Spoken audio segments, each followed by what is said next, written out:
So what's your podcast about? Okay, this is making me feel really uncomfortable. Not like it. Is my mic on? Okay. Well then, let's go.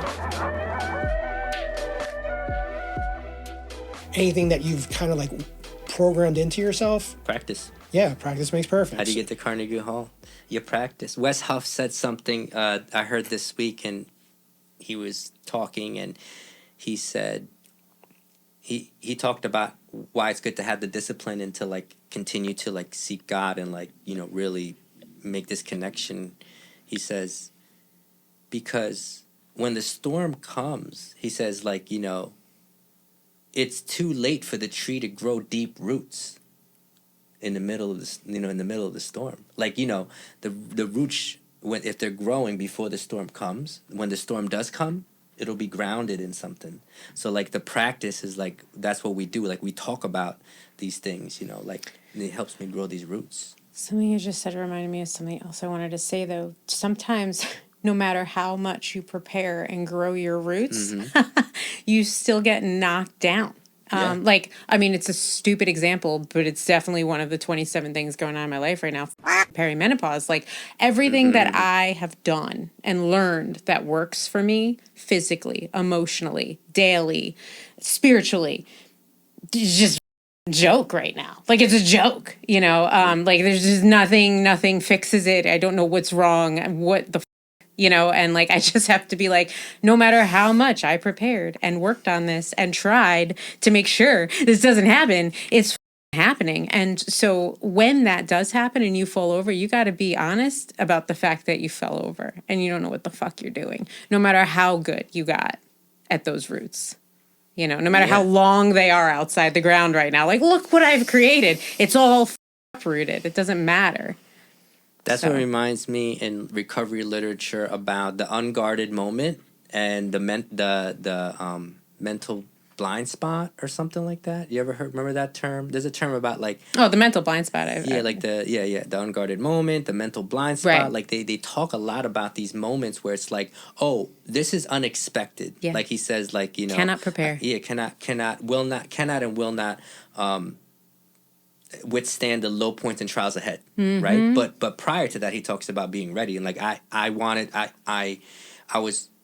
think I shared this before, but like I said, in like around 9 years or 10 years, like I was like so sick because I was going through a bad breakup. My mother passed away. I had to leave where I was living, and it was just like everything was happening and everything was so heavy, and I like really went to the crisis center and everything, and even tried to get admitted to the hospital, but I was trying to meditate for like 5 hours at a time. I was praying. I was going to churches. I would walk and sit under St. Patrick's Church, and I would just be like, you know, God, like, you know, what the heck? And I felt so low. So like after I would watch hours of TED Talks, I would try to like donate my time. I try to like sponsor people, and like I felt just completely empty. I was like, this is it. Like I don't know what else to do. And I got mad at God, and I talked to God, and I yelled at God, and I said, you know, I don't understand. Like I'm going to meetings, I'm sponsoring, I'm going to the church, I'm meditating, I'm looking for every single video that can help me, every single book. I was doing different types of inventory, the ones you write down, then you burn it, the other type that you like write and you just rip it up, like every type of thing that I can do. And I said, this recovery is not working. And then my higher power told me, what are you talking about? If you weren't doing that, you'd be dead. Yeah. And I was like, oh, shoot. Like, where did that come? Like, who said that? I said, who said that to me? And You heard it? You heard that? Inside. Like, Wow. it was something that it was spoken to me on the inside. You know how, like, when you talk to yourself in your mind, you don't actually audibly talk, but you hear it? Yeah. Like, say 5 in your mind. Like, you heard it, right? Like that's. Did you say 6? Oh, I should have said 7. I should have said 6. You could have said 7. Oh no. 6, No, but sometimes it really is like it's so it's not even like a thought though. It's like a it's like a nature. You're aware some people don't. comes from somewhere else. yeah. It does. It feels like it's where did it come from? I just heard it. Where did it? That inner dialogue though. Some people don't. There's actually people that don't have it. there's like it's not half the population, but there's a large number of the population of the planet that apparently has no inner dialogue. They don't hear themselves at all. It's like, what is that? Very interesting. What's going on in there? How do you like it? Is it What just is that like? Yeah, Sometimes I you look see at my pictures? husband and I'm like, "What are you thinking?" He's like, "Nothing." Oh, I mean, I'm like that a That's lot not too. true. That's literally not true. You can't. Nothing. You He's like a can't. golden retriever. He's just like No. la la la la la. I was about to say, do you think animals have an inner thing monologue? Like, I mean, if they do, it's probably in whatever language. does your like when you? Oh, she definitely does. She's always like thinking, and she'll be like she thinking? You computing. think she I just- think my dog does statistics. Like she's like, statistically, how can I get another treat? Like She's she'll like, go "Mm, out, pretend to have to go outside when she doesn't have to. I mean, that has to come from like that could be something all, that could be before mechanical. she though. goes. or instinctual? Yeah, that's what I know. mean. You That- think She's so like, oh, I'm gonna go outside. Ha ha. And she comes back in. I'm like, you didn't even like what? And she's like, my treat, please. animals are manipulative, Yeah, so she they is. know. It's pattern But that comes recreation. before Pavlov's she goes dog had out. that, She yeah. has to pretend to want to go out. My dog kinda- at the end of the night when he goes out, when he comes in, he gets a treat. So now it's like 8 o'clock, and he's like, "I could go out." I'm like, "I'm sure you could. Like, go ahead." But when he comes in, he doesn't get the treat. He doesn't. But he doesn't have the concept of time. He just, if I go out and I come in, I get a treat. I'm like, not all the time, buddy. It doesn't work that way. He's gonna Our dogs are the same train you. age. Yeah, like Yeah. They were puppies. 12. Same time, yeah. Yeah. So is Millie. 12 years old. Those are good years, She's a good girl. right? I think my dog's getting schizophrenic as he gets older. He looks Like at things hearing voices. like He's he'll paranoid? just stare like under the bed, and he's just staring under the table, Really? and then he kind of like runs away, and I'm like, but he like it's like he saw something, and he bolts, and I'm like, what are you She doing? creeps me out sometimes. I'm like, what are you? Do you what think, are do what are you think looking at? animals can? Because that's the thing, right? I heard that animals. I know can they say see- cats can. I don't know so much. Does about your cat dogs. ever like look at stuff and just like Cats No, are also she very looks. She calculated. listens to birds. okay? That's about it. But it's never been like, what are you staring at? No, you maybe get that that's- creepy maybe feeling. That's like when they get older, Older, then I was they just start to thinking that. become more one with spirit, and Yeah. then they can see ghosts. The veils, the the veils veil. dropping. I'm saying though, Thinner. humans. You ever heard that? I heard a while ago on a video they showed an old man, and he was like, I don't know if he was from Thailand or something, but he was like speaking a different language. And they were saying he sees his mother, and they were like, that's not your mother. And then he didn't pass away not too long after. So I looked into that. Like there's stories There are. that people start to see the people that have passed away. Like, you ever heard it? Yeah, you heard of I that. have heard that. My grandmother, when she was like 92, in her dream, she was sleeping in a chair in the back room. And in her dream, she saw her father. And in her dream, she was a little girl, and she ran to him.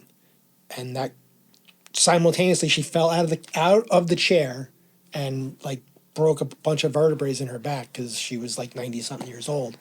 And then they had to call me. I went to like go pick her up. I couldn't pick her up. We called the hospital and stuff like that. But that was what happened. She said the last thing she remembers, she was having a very vivid dream that she saw her dad. She wanted to run to him, and then she woke up on the floor. Mm-hmm. And I can also tell you that her husband, my grandfather, as he got older, he started.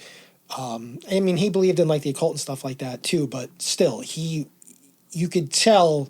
Like he would go wandering at night. It's like when I was active and wandering at night and I'm seeing shit that wasn't there, I was, was that breaking the veil? You know what I mean? Like death, I think death is, no matter where you are in your life, when you're close to death, I think that's when the veil is the thinnest. You're seeing things that they're not necessarily here, but they're still here. We also only see 1% of the visual field. There's They so much say going we on. only use a small part of our brain. Yeah, too. our hearing and our vision are limited to all these things. There's this guy, I had 8 weeks sober. There was this guy when I had 8 weeks sober. He was the only guy I would talk to at the meeting, and he became like my friend. He was my dad's age. So one day I came, and he wasn't there. And I was just like, hey, guys, where's Dominic? And they were just like, you didn't hear? And it was like his daughter got killed by a drunk driver. So during these 8 weeks, he would talk about, like he can't wait to, hopefully make amends to his daughter. She doesn't, want to talk to him and all that. And I was just like, cool, I didn't understand none of this. So anyway, Dominic's in Jersey, and then he comes back. But I sat in the back of the room, always sat in the back. So he moved to the front. Baby. And he was sharing about it. And then like literally maybe 2 or 3 days later, he literally, like, because he had a cane, so he was like, comes down the stairs. He's like, John, he like pulls me aside. Like he just pulls me. He's like, and he says, I saw my daughter. And I was just like, what? He's just like, I saw my daughter. And then I was just like, okay. And he said that she appeared to him in a dream. And she went up to him and she says, Dad, she's like, I forgive you. She said, I love you. And then she like puts his hand. She touched me and like he just said, she's like, I'm okay and I love you. And then like she hugged and like that man. I'm pretty good with my BS detector. I don't know what happened to that guy because everybody talks a lot. This man had some sort of experience that he believed to be true. I cannot confirm nor deny anything, but this man, He believed it. truly, like if you talked to him that moment, he truly believed his daughter came to him in that dream. And I know when my dad, before my dad passed away, my dad would always say like, well, this is what he told me. He says, I'm not gonna be here when I'm gone, but he's like, he told me to like ask God, maybe I can come to you in a dream because he says something that the Bible says that like, in the dream that I can communicate or whatever. But I don't know. I really don't know. Has he ever come to you in a dream? I've been waiting. All the I've had dreams about him, but like he never had appear to me in a dream. But I definitely am just like to hear stories. After he died, I listened to NDEs, near death experiences. I listened to so Wild. many. I still catch one every once in a while. Wow. I love near death experience stories. Mm-hmm. I really do. They're really cool. Because that's something it's just something that we're all going to experience. There's no way around it. Mm-mm. So the thing No is way that out. it's weird that like one thing that is like common to doesn't matter your religion, political party, age, financial situations, you all going to die, but we like don't talk about it. We're just I have a shirt that says, "Don't take it so seriously. Everyone's gonna die, or that no You're one not gets out getting alive." out of here alive. Yeah. As we get older, we have to. Not everyone's going to, but it. James Vanderbeek just released a video because how he went from putting his pride in himself for being an actor, and then that wasn't enough, and he became a husband, and that was the best thing for him until it wasn't because he had kids, and then that was the best thing for him.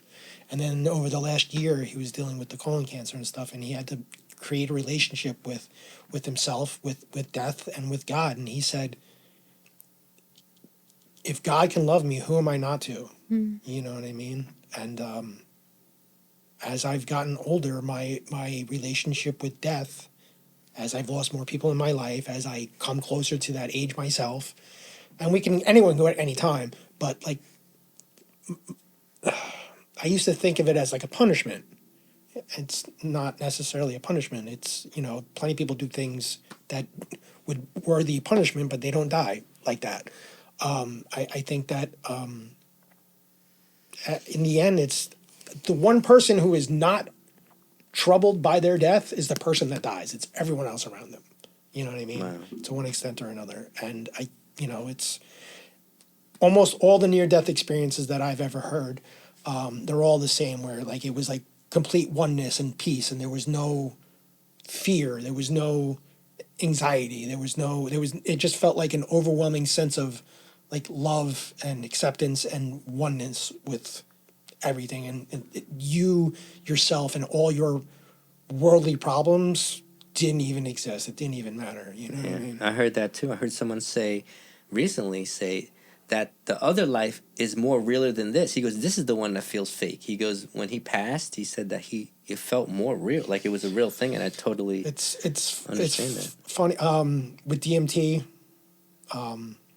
When we're born and when we die, apparently we naturally produce it. It's in you right now. Yeah. You know what I mean? To different extents, Explodes. and it might. They're saying that it has an effect with lucid dreams and stuff like that.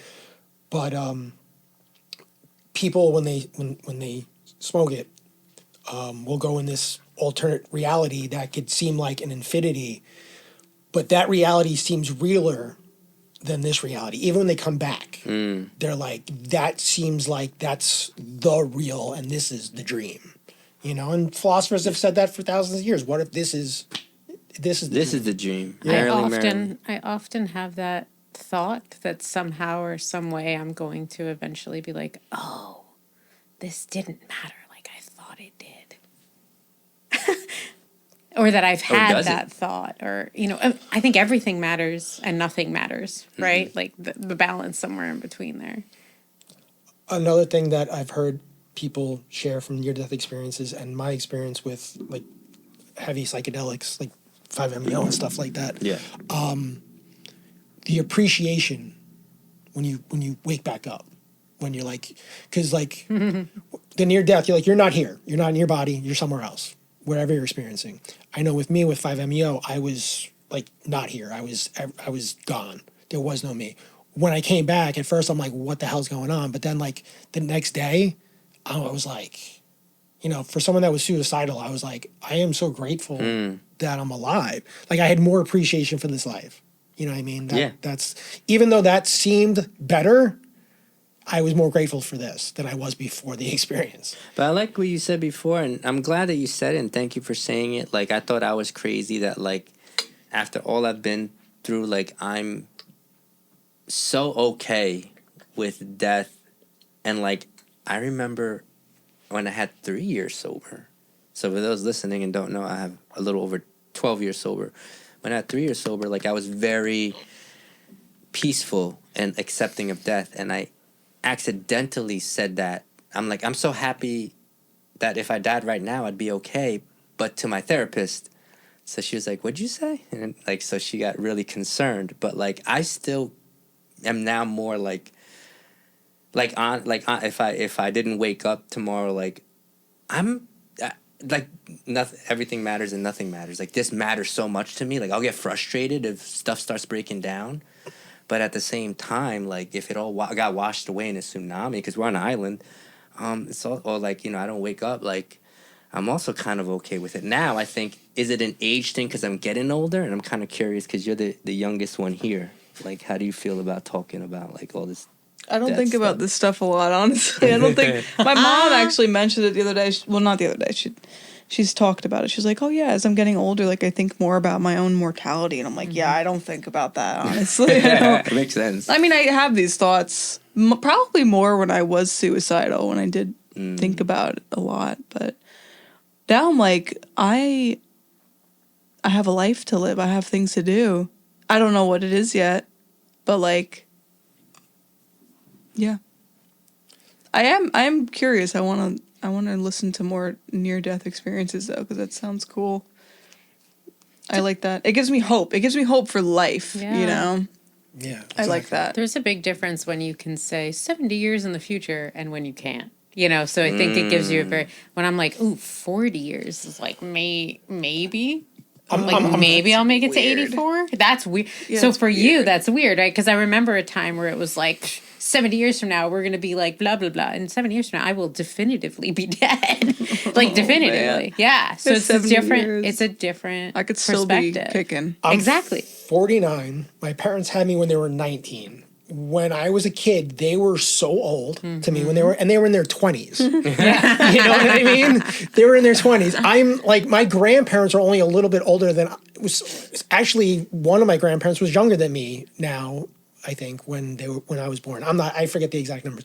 But that's the thing, like I'm getting to the point now where 50 has always been old to me. Always. Yeah. And now it's like, I mean, I'm still in it to win it. You know what I mean? I'm still not, I know I'm not 30 anymore. Yeah. But at the same time, like, and that's another thing. I would never want to be 16 or 20 ever again. Like, I had fun.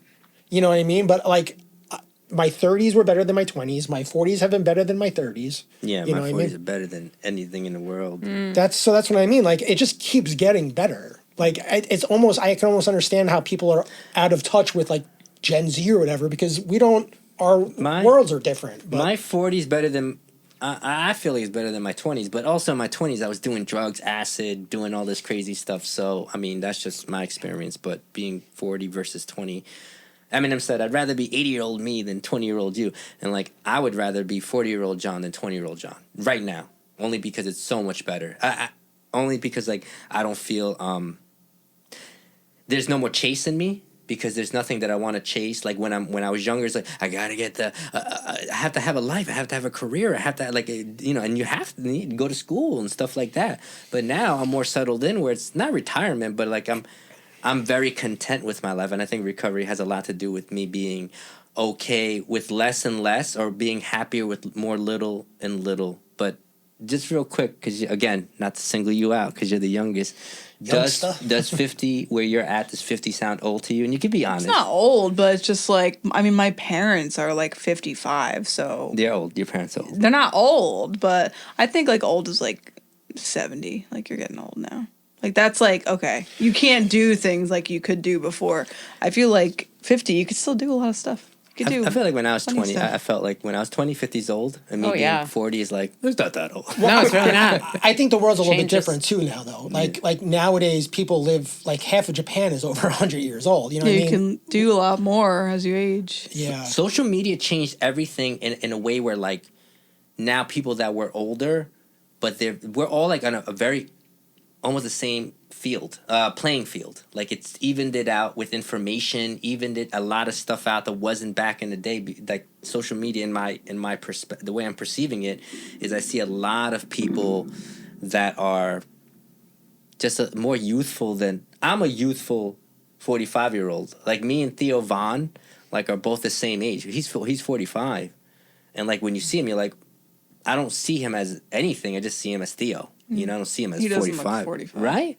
And Neither I don't you think look 45 now. neither do I. But I think I don't know now. Like things have changed. Things are more accessible. Information. It's just like we definitely brought it. The things that keep us young are Yeah. well researched and they're more available and accessible to more people. So that makes a big difference as well. You know, when we know that eating fish and vegetables is healthier than eating bacon and Cheetos, if you're choosing to eat, you have the ability to choose to eat healthy and live longer. We know when exercise. Part of the thing in Japan with the older people is they congregate together, and then they also go out into the community and do. Japan's cool, period, but they do that, and that connection that human beings have, it also keeps them young yeah, exactly. And they're doing things in the community, so they're also being appreciated and they're taken care of, and they're setting an example, and it's all these good things, and it's like one right move has the outcomes just keep coming because we keep in that path. Chris, is this your favorite decade for you, or like did you have a favorite? If you growing up? take like the estrogen just trying to murder me Yeah, by yeah. by leaving my body, Yes. yes, but it's been a little tough, and also, so yes and no. Yes and no, because a lot of stuff like we had spoken about on the last episode is coming up because because it's real safe now too, because I've really integrated and become whole. So it's an interesting decade. I would not go back to another because I was so siphoned, but it's not comfortable, right now, to be honest. Well, right now. do you think it's the decade or the process that's happening? Because I have a lot. it's the I have a lot of process, friends. yeah. Like my friend, she was going through menopause, like early menopause. So like I know a few people that go through early menopause, like 40s. It just Yeah. starts, and she would just talk about all the symptoms and the uncomfortability about I it. would like cut my ear off to get in there. Yeah. It's early, right? Like it's pretty early for you. 44. I mean, My it's- mom yeah, hasn't peri- even. My mom's in in perimenopause. Oh wow, Perry? She's 56. wow, Yeah, wow. yeah. Oh, I hope it's done by then. Well, no. No, Yeah. it didn't. It How long didn't does it start last? until the last few years. So my mom started at 43. Yeah, it's so probably a genetic thing. everybody's kind of different. Once it starts, though, I get the impression you want this to end. Yeah, as soon as yeah, and it's possible. going to be Just quite a end few it. years. It has Yeah, to how many? I mean, it could be up to 10 years. Up to 10 10 years. years. Yeah, it can What be. the heck? The process. What the heck? That's Perimenopause crazy. is a few years, and then menopause is a few years. That is so long. Yeah. Oh my god. So yes, Something to it's look an forward to, amazing Chris. decade. Yay. It's an amazing decade in the ability and the perspective and all that I have done and all those roots that I've worked on. Yeah. But it's hard too. Yeah. Every season of our life has its hardships, It right? sure does. Like they Sure all does. bring. And getting older, your parents are getting older. I'm taking care of them. They're making decisions like toddlers. And it's, then that whole, and plus a lot of people my age also have children and they're taking care of children and adult. It's an interesting decade, 40s and 50s, I think, because you have these tendrils to decades above and below you that are so strong. And that's why, like, sometimes it pisses me off when people are, well, did you drink today, John? And I'm just like, I feel that. I feel that. That pisses me off. Like, fuck off. like, can you go fuck yourself? But I'm today? struggling. Paul? Paul. Like, that wasn't very sober behavior. It's like, come on, man. Why did you just... right now, I feel all this, That's it. I feel all this. Beautiful thing, man. Yeah. We might have really wanted this, prior to being here. I heard someone say once, have a little grace for yourself during life because this is new to us. We've been dead for 13 billion years. Life is new. This experience. Yeah, so have a little grace. This is the hard part because you're brand new at it. 1% of our existence is this life. We were dead for 13 billion years. We're going to be dead for another 13 Or at billion least put it after. this way. If you believe life started when you were born, you're going to be dead a lot longer than you were living on this earth anyway. Hell yeah. Regardless, the math works out. But I can say that I think all of us are at peace to be in this moment because that's all that matters. Because when I'm dead, I'll be in the new journey or whatever that is. But we are going to wrap it up. This, again, I feel like I wanted us to keep going because I felt like we could split this up into 2 episodes like I did the other one. So this was a really good, we talked a lot about acceptance, safe spaces, and now we got into mortality and being like more realer, which I like. It made me, this is like therapeutic for me, but like literally you guys don't understand. Like I get text messages, comments on different social medias. Like this is everywhere. Like these go everywhere. And I get a lot of stuff that you guys say, like, they come back and be like, wow, I guess I just heard the episode. It changed my life. Like people literally say, changed their life an episode or somebody said something. Nothing You're I doing said. amazing things, brother. Nothing, but nobody ever says anything I said. But it's okay because I created the platform. Yeah. Yes. People came. So yeah. technically, you actually said all of it. Yes. So everything that Chris and Mark, Yeah, it's actually just Christine you. said. It's from you. Yeah. You facilitated. It was like- you offered. You held the space for us to Hey, be here. guys, let's start with Chris going down the line, and we can have our words of affirmation. Okay, I have one because we talked so much about mortality. Awareness of mortality is the key to happiness. Say it again. Awareness of your mortality is the key to happiness. I like that. It really is. It kind of like. I didn't come up reminded with it. I mean, it was like Oh, some okay, okay. guru dude said it, but it's fucking amazing. Thank you, Guru Dude. Yes. And thank you, Chris. Mark.